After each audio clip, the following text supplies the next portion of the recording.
YouTuber fun bucket భార్గవ్కు 20 ఏళ్ల jail శిక్ష. Visakha court తీర్పు. మైనర్ బాలికపై దాడికి పాల్పడిన కేసులో భార్గవికి శిక్ష పడింది. శిక్షతో పాటు బాధిత బాలికకు 4 లక్షల పరిహారం ఇవ్వాలంటూ తీర్పును వెల్లడించింది విశాఖ జిల్లా పోక్సో కోర్టు. వెబ్ సిరీస్లో అవకాశాలు ఇప్పిస్తానని మైనర్ బాలికను మోసం చేశారంటూ 2021లో ఫన్ బకెట్ భార్గవ్ మీద కేసు నమోదైంది.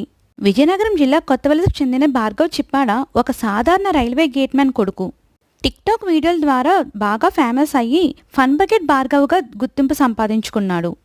ఒక దశలో 43 లక్షల వ్యూవర్షిప్తో దక్షిణ భారతదేశంలోనే మొదటి ర్యాంకులో నిలిచాడు భార్గవ్. ఈ క్రమంలోనే భార్గవ్కు విశాఖపట్నంలోని సింహగిరికి చెందిన 14 ఏళ్ల బాలిక పరిచయమైంది.